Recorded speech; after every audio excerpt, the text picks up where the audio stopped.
Welcome to the Sex, Money, and Real Estate Podcast, the show for real estate couples about how to close more deals in the bedroom. My name is Bill Jameson. And I'm Nancy Jameson. And each week we deep dive into juicy, intentional, sexy conversations, sharing with you what it takes to create balance in your intimate relationships and your real estate business. Thank you so much for being here. Shall we begin? Hey, baby. Hello, baby. What's up, Jam Fam? What's going on out there? What a gloriously hot day here. Yes, in the ATL. In Atlanta. It's like 100. I ran 2 miles the other day at like noon or 1 o'clock, and it was like the heat index was like 101. Nice. Yeah. Well, that'll detox you. I was detoxing. Oof. Wow.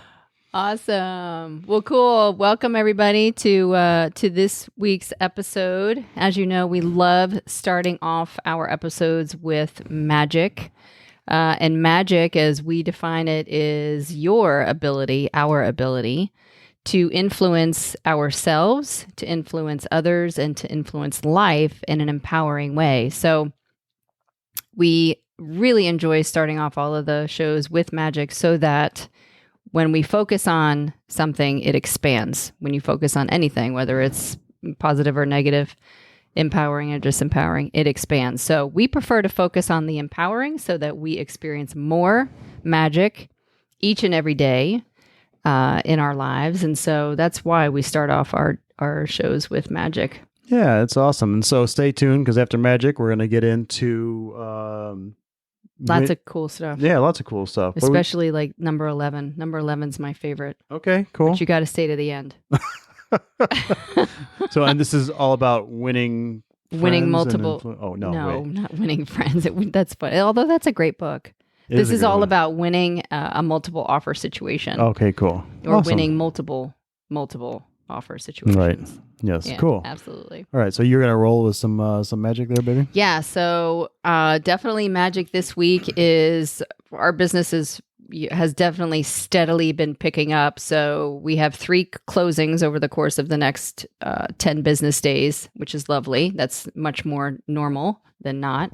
And then I had 2 listing appointments this week. Yep. And I know you have a ton of buyers right now. Like it's really quite a few buyers and a couple of renters. Mm-hmm. And so it's great. Like high dollared renters though, like thousands of dollars per month. So it's pretty cool. And then so that's my production magic, and then my production capability where I take care of me being the golden goose, is that I did a pull-up today, an unassisted, full-blown pull-up. So, and then really I did 3. Like where my bar was, or my chin was over the bar, and I had full extension. And meaning you were fully extended, your arms were fully extended. None of that holding yourself halfway and then pulling you went all the way down. Yeah, I did. Rested. I did rest. Mm-hmm. Not with your feet on the ground, but I'm saying you were all the way extended, and then you pulled yourself all the way over the top of the bar, and you went back down and did it a couple more times after that. Yeah, it was fantastic. It was really great. That's definitely something that I've been playing for a good minute. I mean, I would say at least 2 years I've been playing for that. And so metaphysically, what that means to me is that I'm able to pull my own weight. Yeah, and so, that's cool. So my trainer, we train on Thursday morning. So our trainer said, "Oh, somebody's capacity is expanding." And I was like, "Oh yeah, baby, you just better look out." So we got a lot of cool things coming up. Mm-hmm. By the way, I would like to mention before we share your magic to make sure, Jam Fam, to go to Sex, Money, and Real Estate group on Facebook and get in that community, that mastermind where we dive deeper into different things and really explore all things sex, money, and relationships, and of course, real estate and those relationships. And it's awesome. It's free for now, but it won't be soon. For long. Yes. Cool. What's your magic, babe? I got a couple pieces of magic. My P magic is that we did play red light, green light. And I think we might have mentioned this already in another episode or somewhere along the lines that we decided to release our office at the office. Mm-hmm. We're still in the same brokerage, and and loving it. And at the same time, with the boys and virtual school and honestly, all the mask wearing that goes on down there, everywhere, everywhere around that office, it doesn't seem, for me, it doesn't feel conducive for my level of energy and what I'm looking to create. So and our level of business too. Right. So the magic is that we did release that, and that was a couple weeks ago actually, and we had boxes of marketing materials and things around the house here, and then last weekend, with the help of the boys, we set up our home office, and we hadn't had an home office in a while, so it's pretty cool. It's pretty cool, and I feel very Google-ish. Google-ish. Yes, because right next to our home office is our ping pong table. So and the Atari. So we can work 45 on, take 15 off, and hit the ball around a little bit, or play a game of Space Invaders and back at it again. Yep, absolutely. So it's cool. Absolutely. And then my other magic, my golden goose magic, is us and our date night on Saturday night was beautiful. Definitely enjoyed making the time to go out and hang out with you. And then, I had said earlier that day that I really wanted fish, and we ended up at this Roomy's Kitchen here in Sandy Springs. Fantastic. Unbelievable. Yeah. I had this piece of salmon that was the size of my head, cooked perfectly with this dill rice, and I was just over the moon. It was fantastic. Yeah, and we had a great time, service. And the service was amazing. So and the restaurant was packed. Oh yeah, so it felt so normal to be. So nice. It was nice to be in a restaurant that was jamming, and everybody was just doing their thing and having a great time, and the energy there, the vibe was fantastic for sure. It was awesome. Yeah, so if you get a chance, check out Roomy's Kitchen. Tell them Bill and Nancy sent you. Yeah, they don't know who we are yet, but they will soon. But we're going back. Yeah, and you just keep going in there and telling them that we sent you, and they'll know who we are soon. Right, so. Exactly. Cool. All right. So what are we talking about today? I think I mentioned it earlier. Yeah, how to win a multiple offer situation. And really, this is an interesting perspective because our division of function is I'm the listing agent and you are the buyer specialist. So you have the buyers and I have obviously the sellers. And so just the multiple offer situation from each one of our perspectives can be unique. It's like, what is it like to receive an offer? And then what is it like to submit the offer? So I think that's fascinating. As you craft the offer, the conversations that you're having with clients, the conversations that you're having with the other agent. And then likewise, when I'm receiving the offer, what goes down on my end. So it's, this is cool. I'm excited because what started this is all of our listings in this moment have gone into multiple offer situations. Well, they have for a while. Yeah, absolutely. I mean, but a lot of it has to do with our marketing strategy is so freaking amazing that it works. I don't know, 95% of the time. And so it's, I think there's only twice actually it did not go into a multiple offer situation, and yet that still closed. So my closing ratio is wicked high. But really from your perspective, I mean, with all of these buyers, it's like, how do you win these multiple offer situations? Because here in Atlanta, it's a very hot market right now. Yeah, it's challenging for sure, and I mean, it's definitely like Johnny on the spot kind of thing with the listings that come up and really paying attention to those inner office, pre-listing conversations, and and even our office has has a Facebook page that's internal, a private Facebook page where we all, it's a resource for us, for vendors and questions and things like that. And then you see on there where people talk about, things that are coming up that aren't quite listed yet, and they sell off of that. And, being in a bigger office, our office is like 400 plus people or something like that. And it's, it's helpful, and we have some heavy hitters in there too. So a lot of listings fly through our office. So it's helpful for sure. And winning with buyers though, on those lists, is still challenging. Even all that being said, because there is a lot of competition right now. Yeah, absolutely. So, but we know we did create a list, and some of this is original, and some of this is just what we've learned from best practices over time. Yeah, 20 years. Right? Yeah, where we've learned these things from, and so we're gonna go. We got 11 things. Number 11 being Nancy's favorite, and especially as a listing agent, it's her favorite thing. And we'll just go over them one by one and add on little detail as we need to. Okay? Yeah, and I'd really like to, as we go through these things, like I would love to hear what your comments are if we need to add something to this list, because we for sure go through this list as we're creating offers. I mean, I know Bill does, and then it would just be great, So it's like let's figure out best practices. So. Cool. Number one's pretty obvious. Yeah, go as high on the purchase price as possible. I mean, even $1,000 over list price can go a long way. So, and when you're talking with your buyers, I mean, 1,000 or 5,000 or even 10,000 can seem like, a lot of money going over list price. But yet, if that's what the market's supporting right now, fantastic. And the art of the deal is actually getting the deal. Yeah. It's no more, am I getting that 93% list to sale price or whatever like that. It's can you get the house, right? And to have that conversation with the buyers, I mean, it's essentially $5 or $6 per thousand right now is the cost of borrowing money.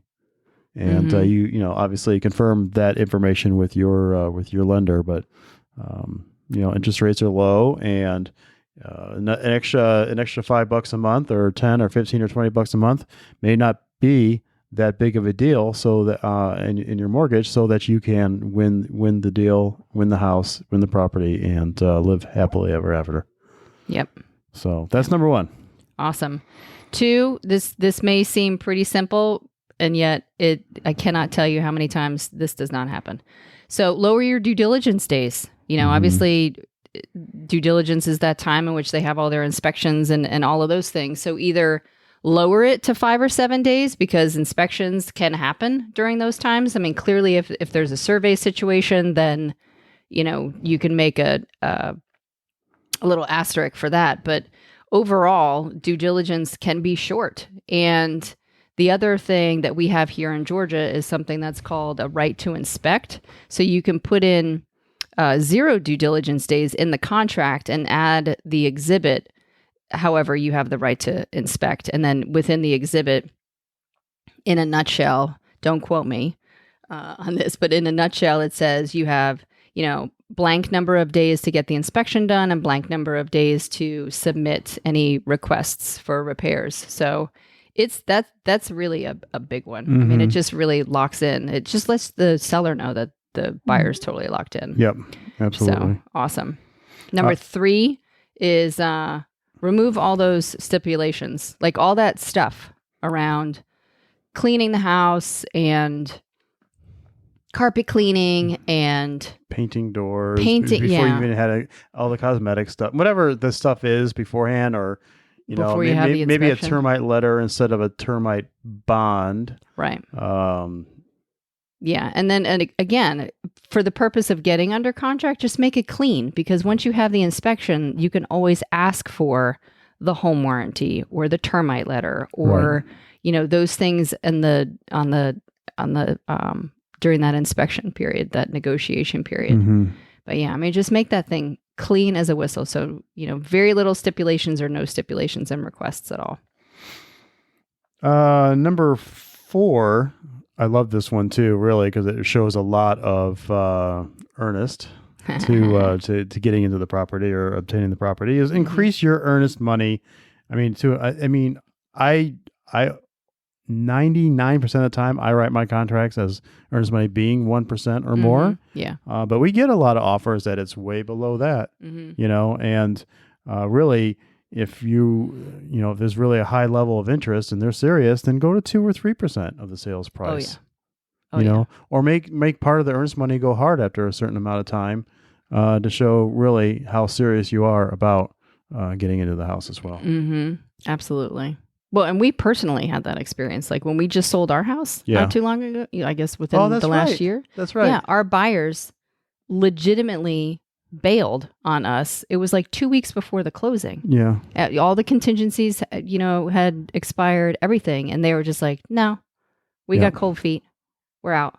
And so it was great because our earnest money was 1%. But if that was 2%, I don't know if they would have bailed. I mean, that would have been $8,000, so, but nevertheless, we did get the $4,000 right. and they paid our mortgage for the next 2 months, which was great. But yeah, I mean, for sure, 2%. Yep. If you're in a multiple offer situation. And still, there you may be tempted to have the attorney hold the earnest money, or or the other brokerage hold the earnest money. And in Georgia, we do have those choices. And for me personally, this is whatever it is to you is you. But for me, best practice is always to have my brokerage hold the earnest money. When I'm the buyer, I have the buyer. Yeah, my brokerage holds the earnest money. Which is hilarious because that's my preference too as the listing agent. Yeah, of course it is. That's where we get into fist fights every once in a while, but fisticuffs. Cool. Number 5 is make the seller's choice of closing attorney. I mean, it's never really the seller, it's the other agent, but use their closing attorney. I mean, we have a relationship with our closing attorney and we love them so much. Yeah. And if we're in a multiple offer situation and they're like, please close with, then yes, use them. They're going to do a great job. They're saying that because they already have a relationship there with them anyway. So, it's fine. Yep. Let go. Use them. Speaking of closing attorney, how about those closing costs? Yeah, remove those too. I mean, if you need some closing costs to get it closed, then make your best offer with those added into the purchase price. Yeah. If it's a $500,000 house and you need $10,000 in closing costs for whatever, then make it $511,000, $1,000 over plus the closing costs. Right. So, so helpful. So if you need them, build them into the price, and of course, do your due diligence yourself and make sure that the house is going to appraise and, do your job. Right. And if there's room for if that there's room for the appraisal or for the closing costs, throw them in there. Absolutely. Yep. Well, and chances are that if it is going into multiple offers, then there definitely is some room to go up. Absolutely. Cool. Let's talk about escalation clauses. Yeah, cool. I love escalation clauses. Yes. I mean, they really show again how serious your buyer is about getting into that house. So you can make an escalation clause. I guess first of all, what is an escalation clause, right? It is language in your contract and your special steps that says that if they get another bona fide offer that is at or above yours, then you'll increase your offer by X amount of dollars, $1,000 to $2,500, let's say, over their best offer, so that they're always getting the top dollar from you. And you stipulate up to a certain point, right? So if you're buying a $500,000 house and you're like, I'll go to $2,000 above your best offer, up to $525, and then it gets a little ridiculous for me after $525, then do that. Say this is the most I'll pay, and I'm willing to pay $2,000 above your best offer. So it's a fantastic clause, and again shows how serious you are. Now there are a couple things I do want to add about that. Okay. So usually you also want to include that the seller and the listing agent will show you the next highest offer to legitimize your offer. That's number one. And then the other thing too is we've been in a few situations where we're in a multiple offer situation and we've had multiple escalation clauses, and without the seller doing anything, the buyers actually ping pong off each other. That's true. To the top of whatever their cap is. And so it's fascinating what happens. Like the seller doesn't have to do anything, and all of a sudden it's like, boop, $20,000 over the list price because, of the cap. Well, here's something that was fascinating on the last one that we're going to close next week, is that they did just that, multiple offers, ping pong, ping pong, ping pong. They escalated the price all the way up. One buyer had the cap on the escalation on the top end of their, I think it was like 15 grand over list price. But the second buyer put no cap. I'm willing to pay whatever it takes to get above this escalation. So amazing. So they won. But here's the other thing that they did.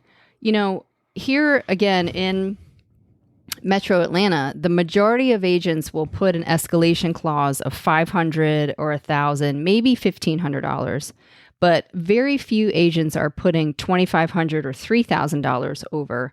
So by you making that extra space, like if you're already going up in those increments, you'll actually hit that top end sooner than you would if you did it in small increments.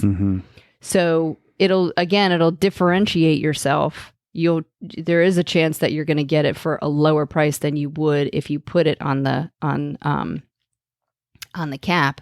But then again, if buyer A is willing to put $1,000 in an escalation clause, but buyer B is willing to put a $3,000 in escalation clause, again, it just demonstrates more commitment and skin in the game. Absolutely. I think so. It's really great. We use escalation clauses all the time.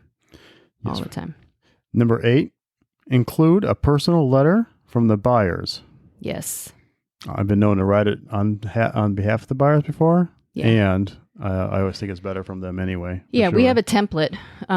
There's a template, and we'll send them the template with all of the unicorns and rainbows and bells and whistles in it, and then they'll fill in the blanks. And then we ask for multiple photos.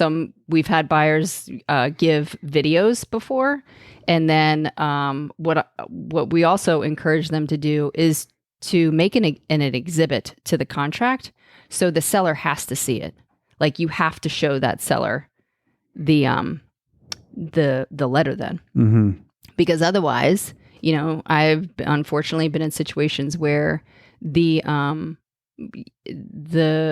seller never sees those letters because they want to take the emotion out of it. So the unethical agent is not showing them the photos or the, basically the information that they wanted to deliver to the seller. So it's kind of crappy.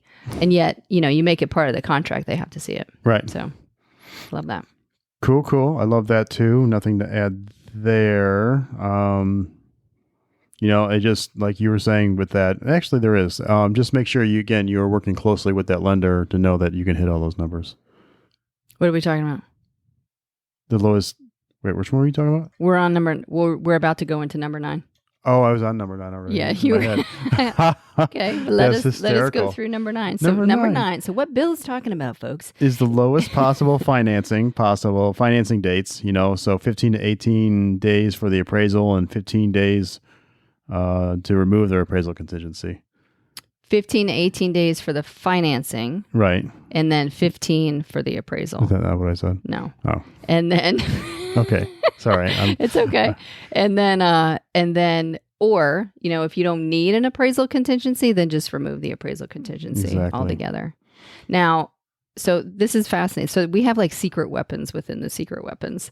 So with our lender partners, we have been known to ask our lender partners, if we're in a multiple offer situation, to call the listing agent and say, hey, this buyer is amazing. You need to go with this buyer. And I'm validating from a lender perspective, this buyer's credentials. Yeah, I love and that. It goes a long way. It really does. Because I don't know of any lender. We have the best lenders that we work with, but I don't know of any other lenders. I've never heard of anybody do that. Nobody's ever called me personally. Really? Yep. I have our lender call the other agent all the time to let them know how great. No, I know. That's what I'm saying. That's because we work with the best lenders. That's amazing. I never realized that you never had anybody ever call you before. Mm-hmm. No, you never had a lender call you to say how great.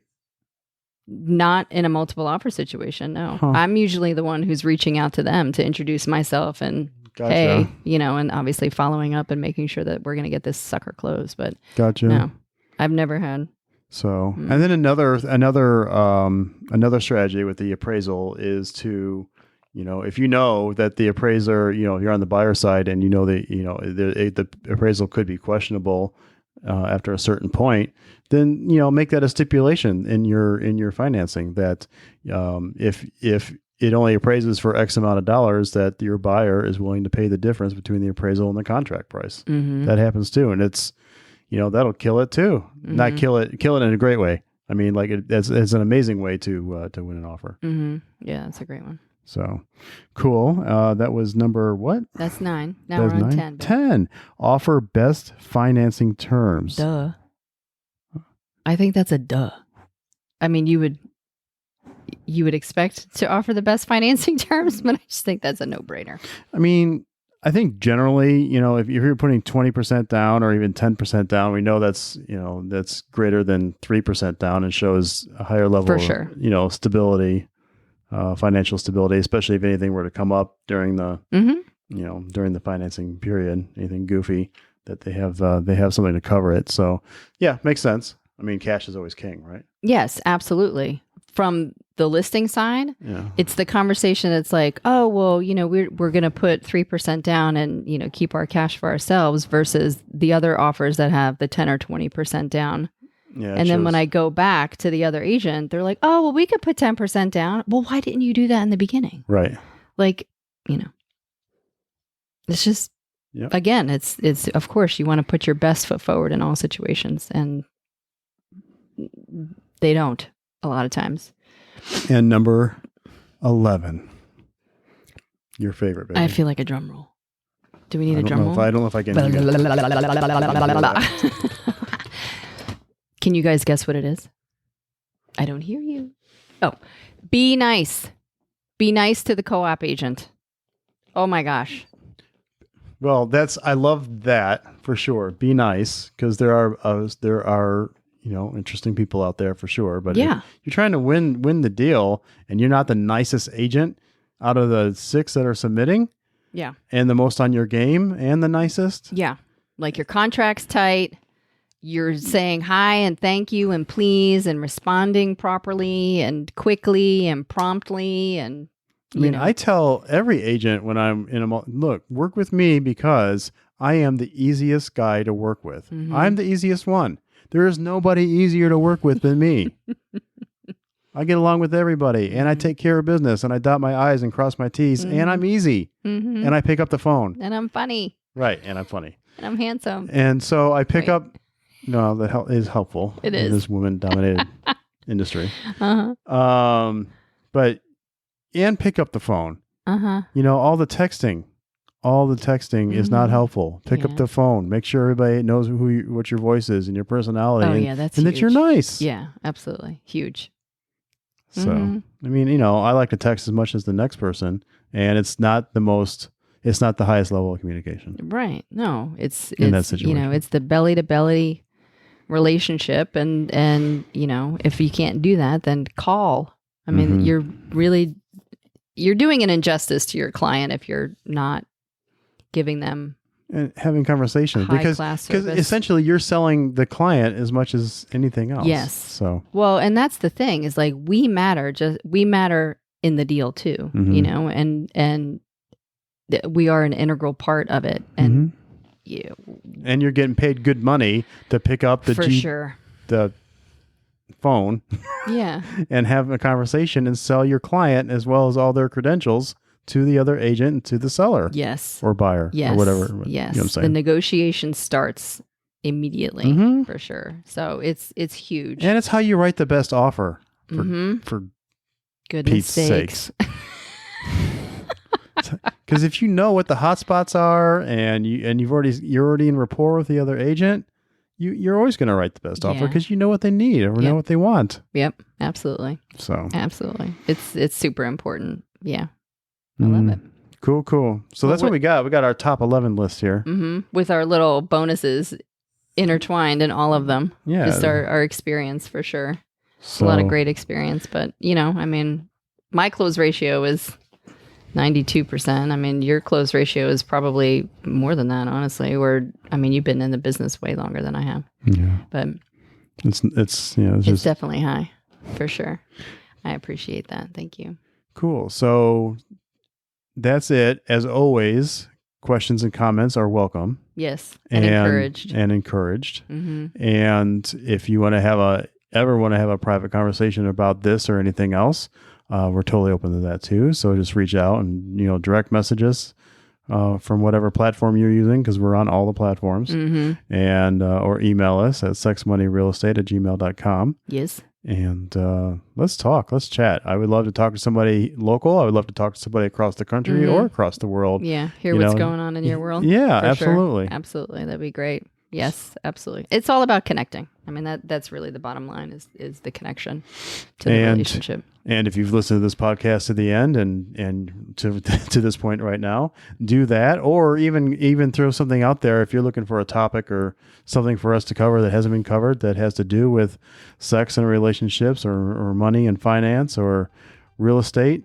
Just reach out. We'd love to hear what you're thinking about and what we could be helpful with. Mm-hmm. We could talk about. Awesome. I love it. Cool. Thanks, baby. You're welcome, baby. All right. Create an amazing day. You know what I'm going to do right now? I know. You got 2 buyers lined up. I'm getting I'm getting out the door. I got to go show some houses. Nice. Well, I appreciate you taking some time. Mm-hmm. Talk to you later. All right. Bye. Bye.